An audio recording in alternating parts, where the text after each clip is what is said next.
4 minutes. Just 4 minutes.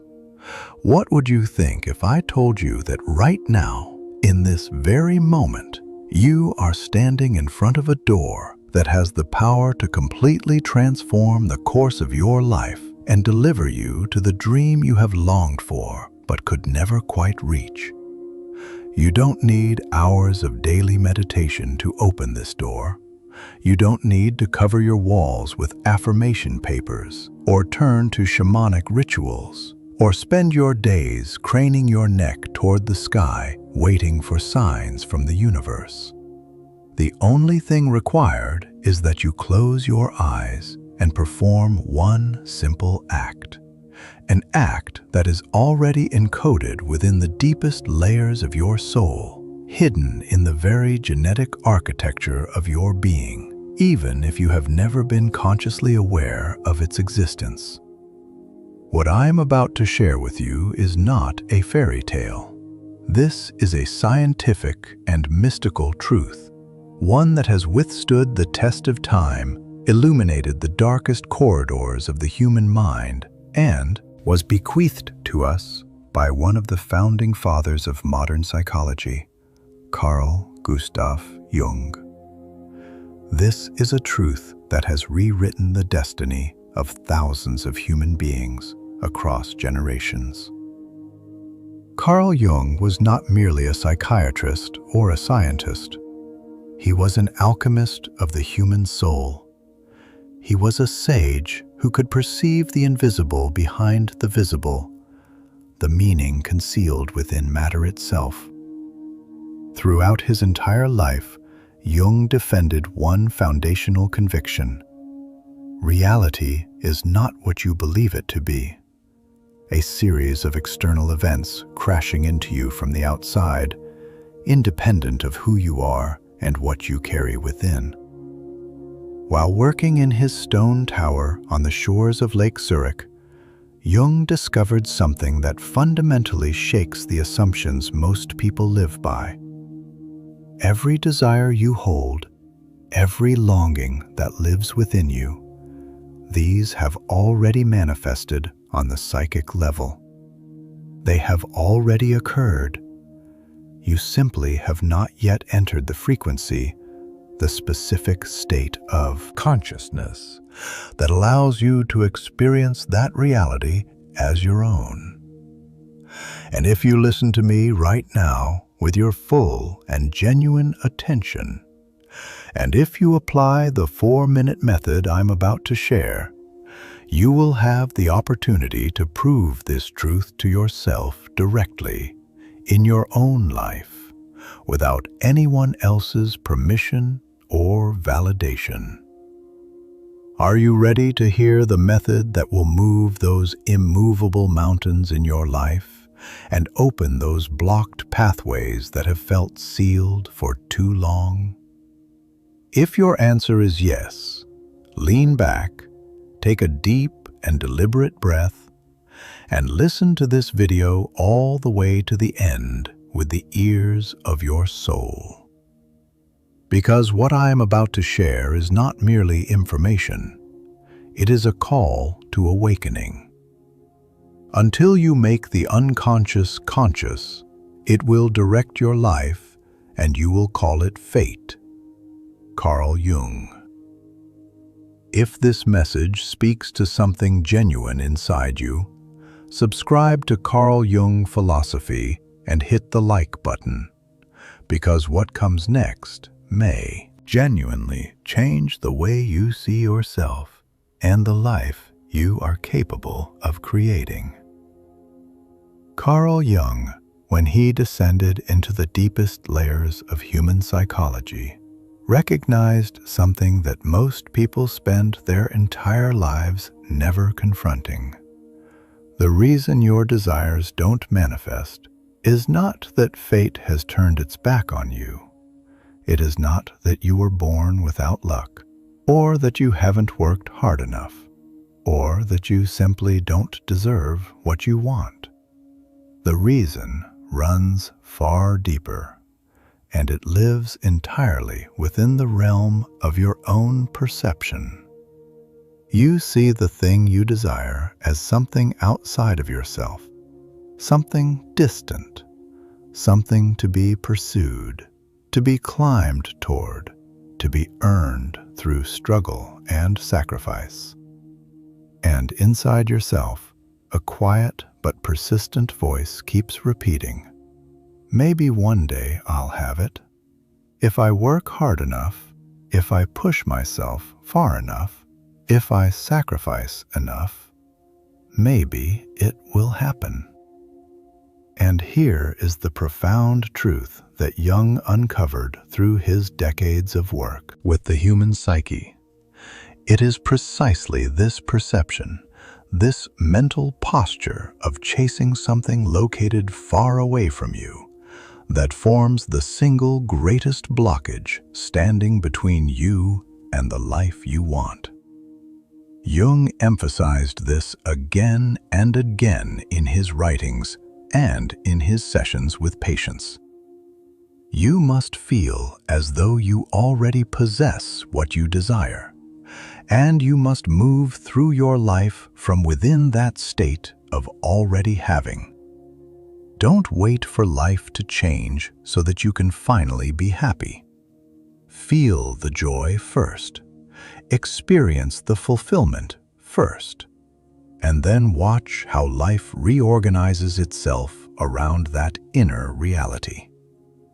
This is not a surface-level piece of advice about positive thinking.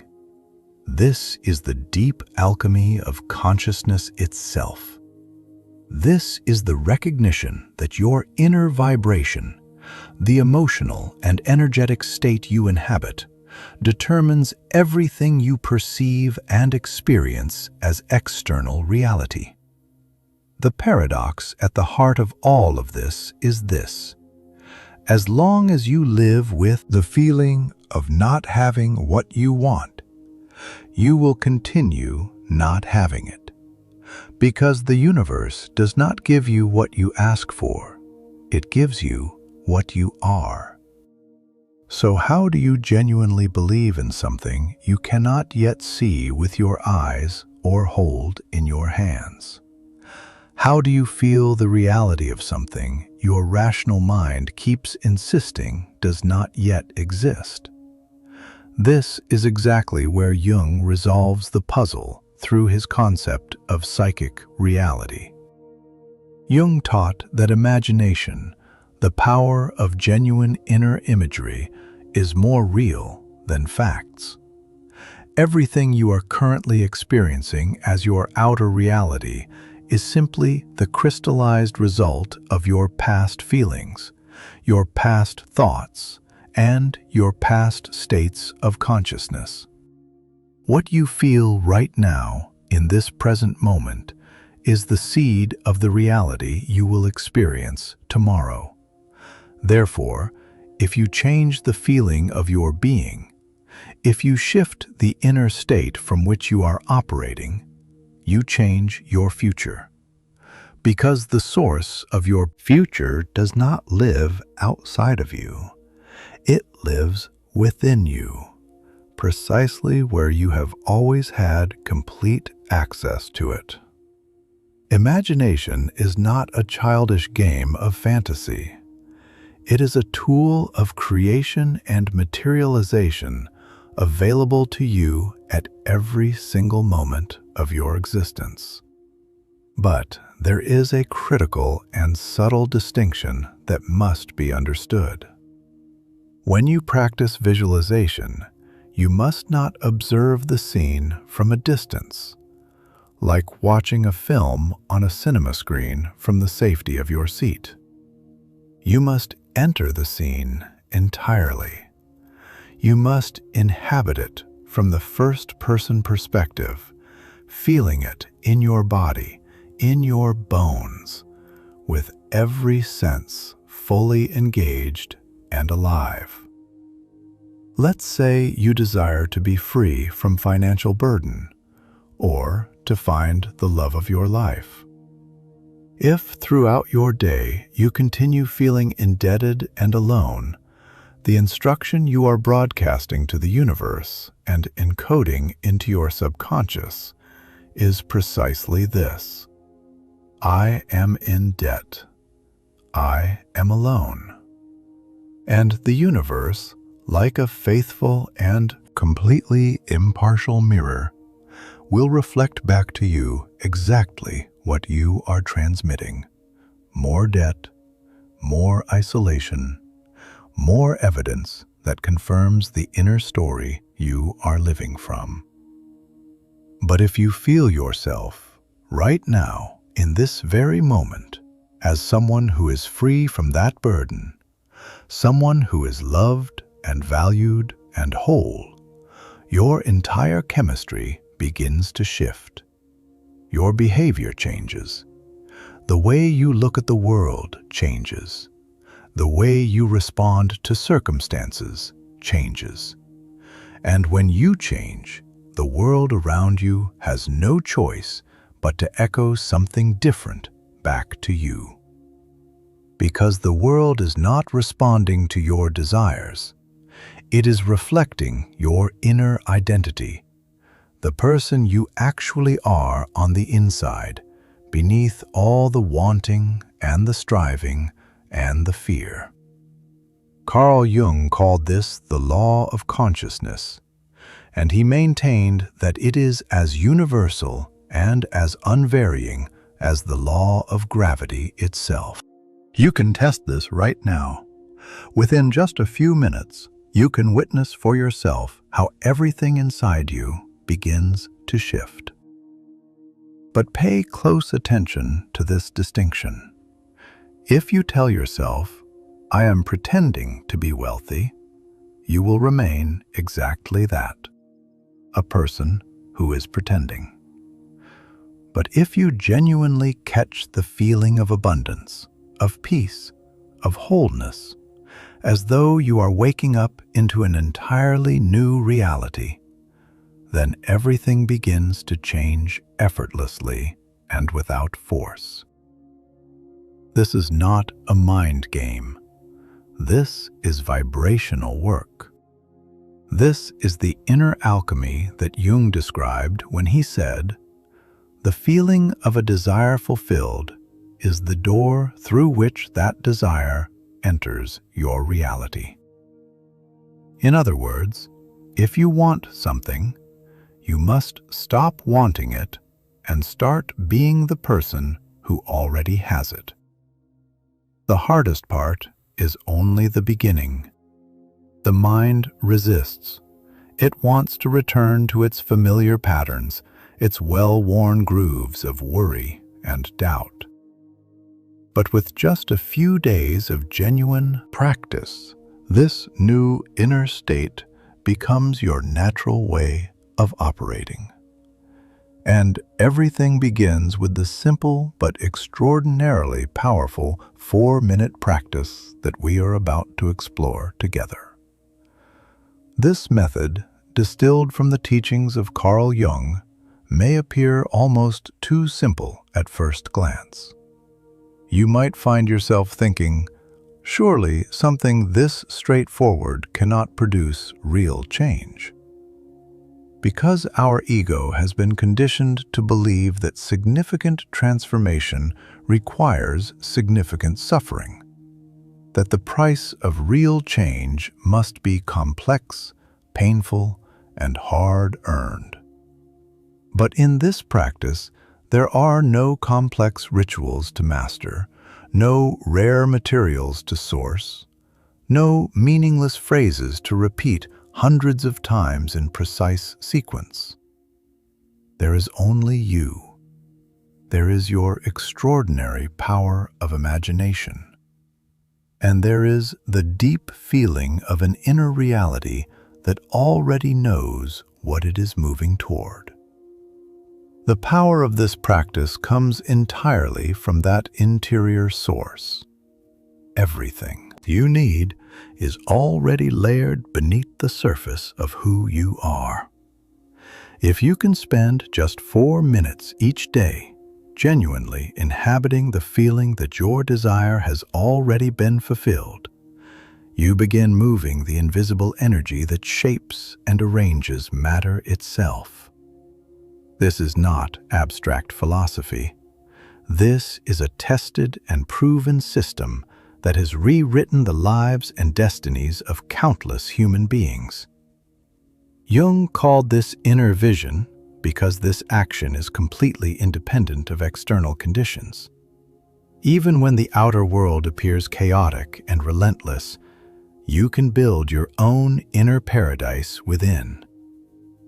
Now, if you are ready, let us move into the first step of this 4-minute transformation. The first step is retreat and disconnection. Find a quiet place for yourself, a corner where no one will interrupt you, where no notification, no voice, no external demand can reach you. This could be your bedroom with the door closed, a bench beneath a tree in a nearby park. Even the inside of your car in a parking lot will serve perfectly. What matters is not the luxury of the location. What matters is that you can be alone with yourself, genuinely, completely alone. Settle into a comfortable position. Keep your spine upright, but don't hold yourself rigid like a soldier. Take 3 slow and deliberate deep breaths, breathing with full awareness. With each exhale, imagine releasing everything: the accumulated weight of the day, the stress you have been carrying, the expectations others have placed on you, the regrets of your past, the anxieties about your future. Let all of it leave your body with each breath. Allow the sounds of the external world to fade into the background. Let the relentless forward movement of time dissolve for a moment. Simply allow yourself to melt into the silence.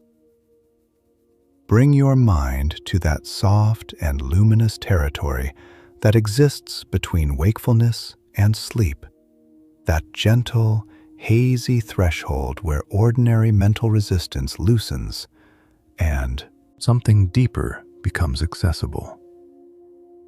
Now close your eyes and ask yourself Jung's profoundly transformative question. If my desire were already fulfilled, right now, in this exact moment, what would I feel? Do not rush toward an answer. Do not allow your mind to immediately respond with logical sentences and analytical explanations. Let your body speak. Let your deeper consciousness answer, not in words, but as a state, as a quality of being, as a felt sense of reality.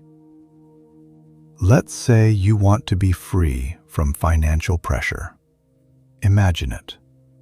You have just received news that every debt has been cleared. Your account holds more than enough. You are free.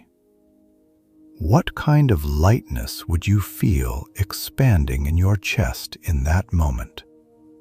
How would you breathe when that invisible weight is finally lifted from your shoulders? Would it be joy? Deep and overwhelming gratitude? A profound sense of release? A long exhale of relief after years of holding your breath? Allow that feeling to spread through your entire body like warm light moving through your bloodstream, reaching every cell, every corner of your being. Now create a simple but vivid and specific scene that makes this feeling concrete and real. Perhaps you are holding a document confirming that every debt has been settled. Perhaps you are laughing freely with someone you deeply love on the balcony of a new home. If your desire is love, imagine it is evening. You are holding the hand of the person you love. You can feel the warmth of their hand in your palm. Your eyes meet, and in that gaze there is no fear, no doubt, no quiet anxiety.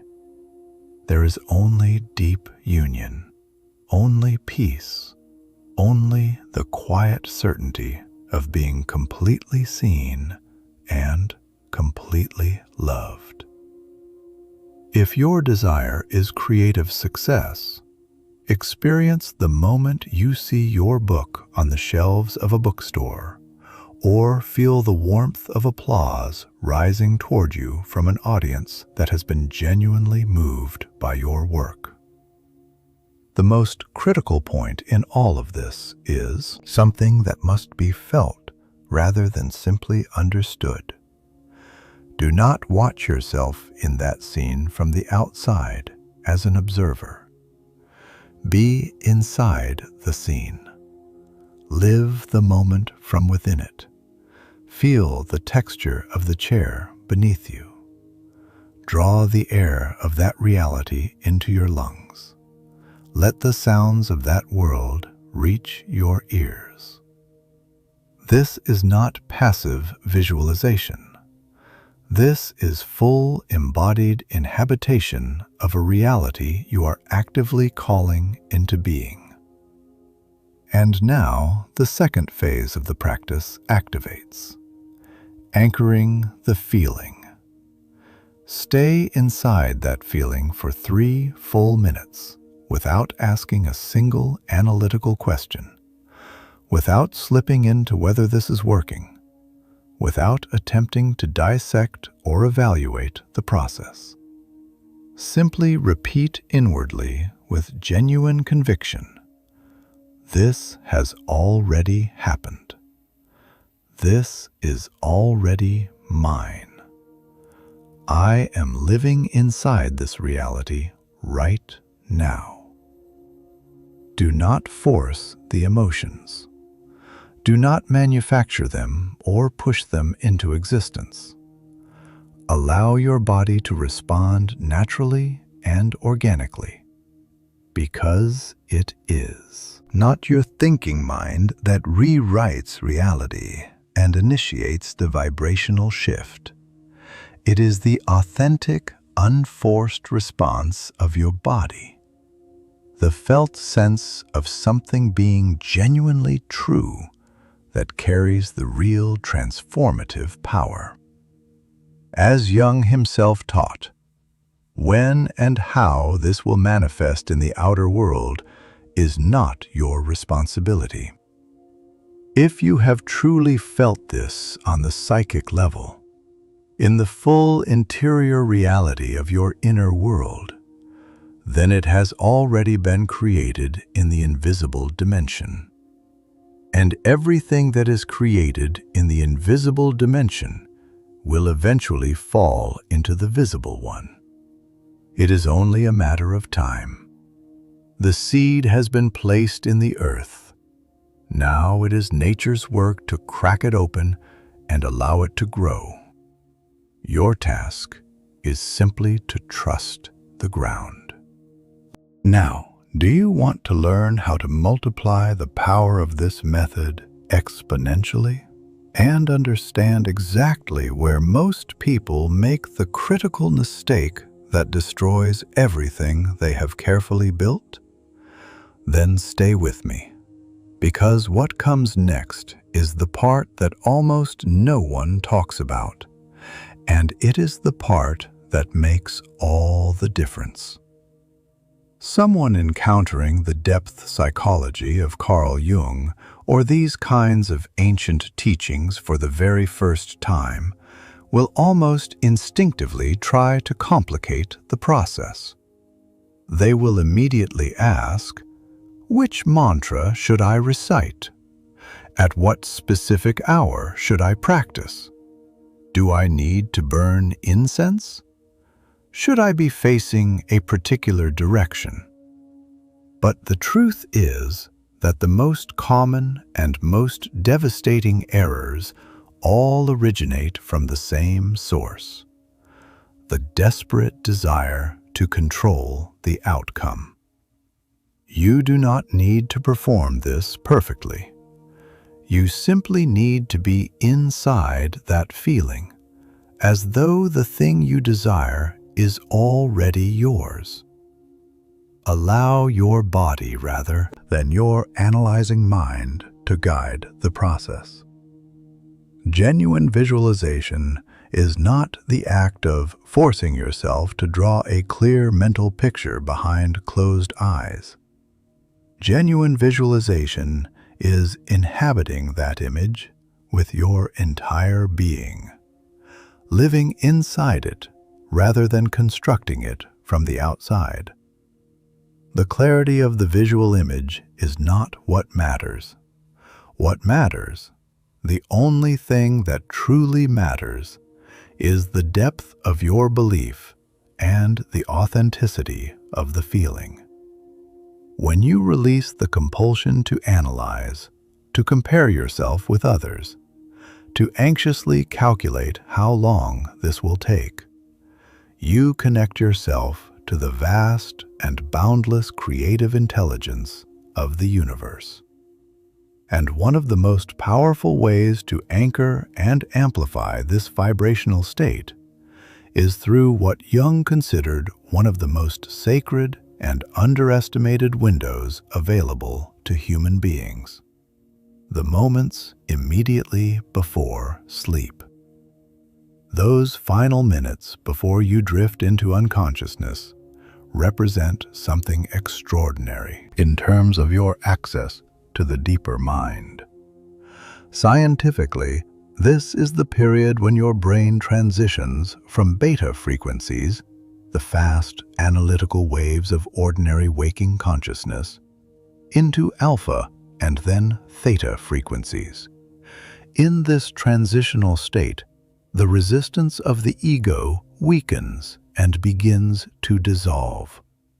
The critical, doubting guardian of your conscious mind grows quiet, and in that quietness, you gain direct access to the treasure chamber of your subconscious, the part of your mind that stores every belief, every emotional pattern, and every deep conviction about what is possible for you. In these precise moments, floating between wakefulness and sleep, carried gently on the border between two states of consciousness, you must plant the feeling of your desire already fulfilled directly into the fertile soil of your subconscious mind. You don't need to construct elaborate scenarios or long and detailed mental narratives. A single vivid scene is more than enough. Simply lying in your bed, feel the moment you received the news that everything shifted. Hear the voice of the person you love saying, "I am here. I am yours." Or simply rest inside that deep and wordless sense of peace, the quiet, profound knowing that says, "I no longer need to struggle. I have arrived. It is done." At the very heart of Jung's teaching lives this single revolutionary instruction: don't try to create something that doesn't exist yet.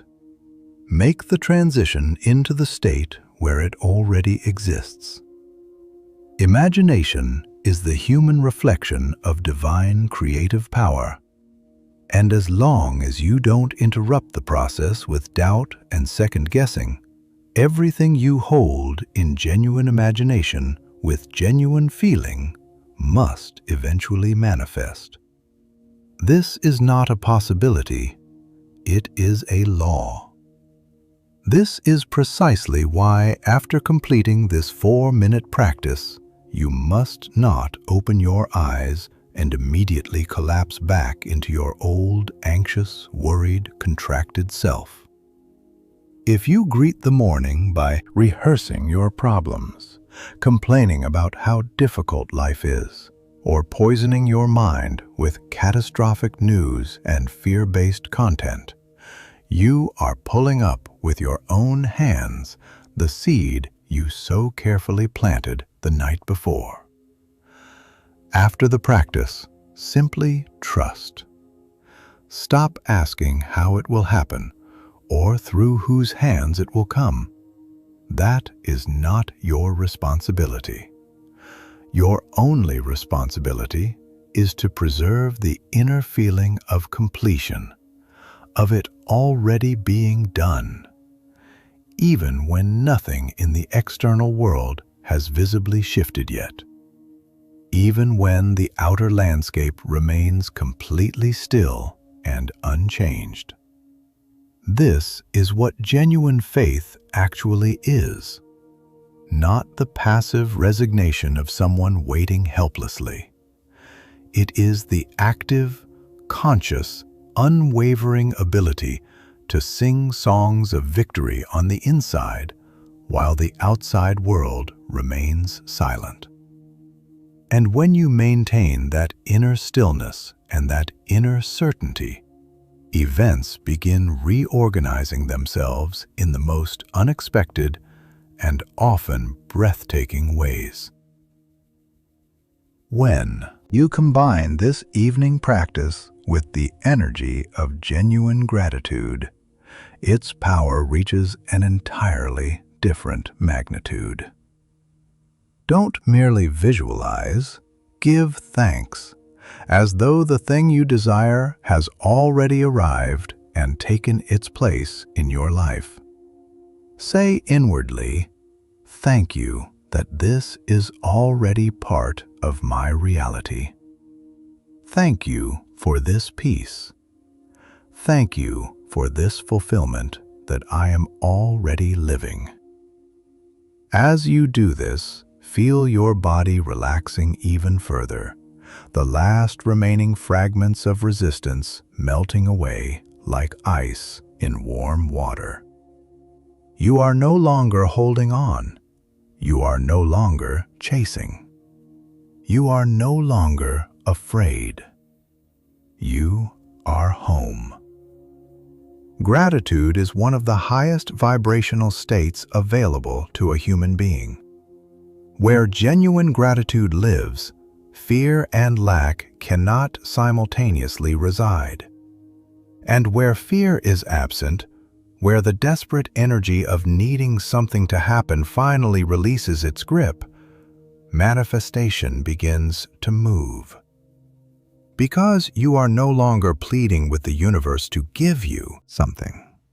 You are saying, "I have already received it. I accept it. I am grateful for it." And that shift from grasping to receiving, from lack to gratitude, is the shift that changes everything. Now we arrive at one of the most mysterious, least discussed, and yet most vital dimensions of this entire process, the fifth element. The question of why you must never share your desires with others before they have fully crystallized into solid reality. Why silence is not merely useful, but absolutely essential. What Jung described as the hermetic vessel, and what many ancient traditions understood as the principle of energy containment, is the deep energetic reason behind what many cultures have long called the evil eye. This is not superstition. This is an energy law of the highest order. Every word you speak about your desire, before it has hardened into concrete reality, is an energy leak. It is a power drain. When you excitedly tell someone, I am going to do this. I am going to buy this house. I am starting this relationship. I am building this business. You are not simply sharing information. You are releasing outward the very fire that needs to remain contained within you. The fire that feeds, nourishes, and grows the dream into being. Jung and the mystics and alchemists who came before him all said the same thing across different ages and different traditions. Be silent and protect what you carry. In the science of alchemy, the transformation can only occur when the vessel is sealed completely. If you open the lid, the pressure, the heat, the contained energy escapes, and the gold never forms. The moment you announce your intention to someone, especially someone who doubts your capacity, someone who is skeptical of your potential, someone who carries their own unhealed wounds about what is possible, you crash directly into the wall of their limiting beliefs. Their doubt enters your mind. Their skepticism seeps into your inner architecture like a slow-moving virus. And the fortress of belief you are carefully building begins to crack from within. Remember always, every great desire begins in a state of tender fragility, like an embryo, like a seed. It is delicate. It is unformed. It requires darkness, warmth, silence, and protection in order to take root and grow strong enough to survive the light. If you keep digging up a seed to check whether it is germinating, the seed dies. Your dreams work in precisely the same way.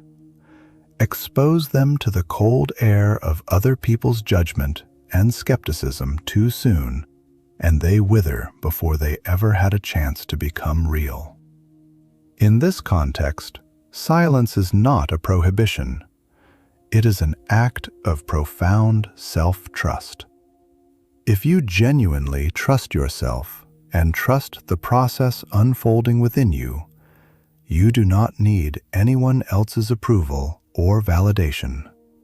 Seeking external confirmation is essentially saying, "My own belief is not strong enough to sustain this. Please help me believe." But real power does not announce itself. Real power does not advertise or seek applause. It works quietly, invisibly, with absolute consistency. And one day you simply walk out the door and discover that your reality has been transformed. Modern psychology actually confirms and validates Jung's position on this with remarkable precision.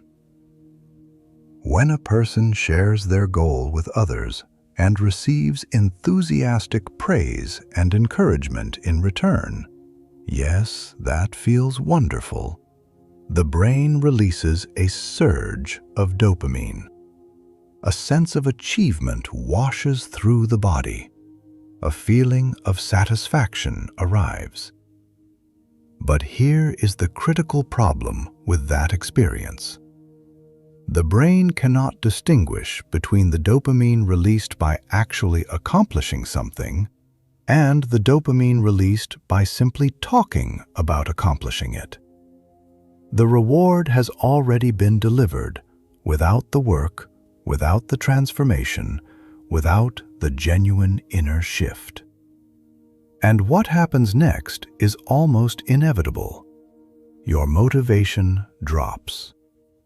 The internal tension and energy required to move toward that goal quietly dissipates.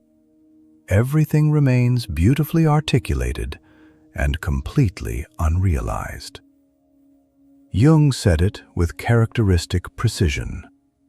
The one who knows does not speak. The one who speaks does not know. Know on the inside. stay silent on the outside. When inspiration arrives, move into action. But protect your intention at the energetic level with the same fierce and sacred care you would offer to the most precious thing you have ever been entrusted with.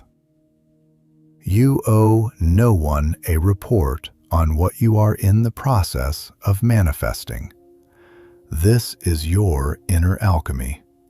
This is your spiritual privacy. Power works in silence.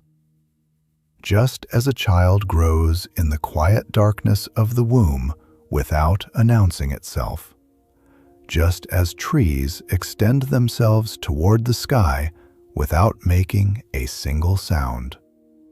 And one day you simply step forward and your reality has already changed around you. People will say you were lucky, but you will know the truth. What they are calling luck is the new identity you wove together in those quiet and deliberate nights, thread by silent thread. So do not rush to speak. Rush to feel. Do not try to convince anyone. Simply experience. Do not announce. Embody. The longer you hold that desire within you unspoken, the more it concentrates. It gains mass. It matures. It transforms into a magnet of extraordinary force, drawing the right people, the right opportunities, the right synchronicities toward you effortlessly and silently. Because you are no longer broadcasting lack and desperate need. You are broadcasting completion, certainty, and quiet wholeness. Now let us arrive at the final and most transformative teaching, the principle Jung called beginning from the end. The ancient technique that converts desire into reality faster than anything else available to the human mind. Act as though your desire has already been fulfilled, not in theory, not in some imagined future, not with the hesitant qualifier of maybe one day. Right now, in this present moment, already fulfilled, already real, already yours. This is the cornerstone of everything Jung taught and everything the great teachers of consciousness who came after him built upon. Feel the result as already received. Think from the result as already achieved. Behave as the person who already lives inside that reality. Instead of praying, "Give me this," move into the frequency of, "Thank you for giving me this." Instead of, "God, please make this happen," inhabit the frequency of, "Thank you for this that has already been granted to me." This is not self-deception. This is entering into conscious resonance with a parallel reality in which your desire has already fully materialized. Your subconscious mind cannot reliably distinguish between what is objectively real and what is vividly, emotionally, and sensorially imagined. It follows the feelings, the images, and the emotional states you feed it with complete and unconditional obedience. If you carry the inner knowing that everything is well, that everything is complete, that everything is already as it should be, then the external world is compelled to bow to that inner conviction and reorganize itself in alignment with it. Jung taught this with extraordinary simplicity. Do not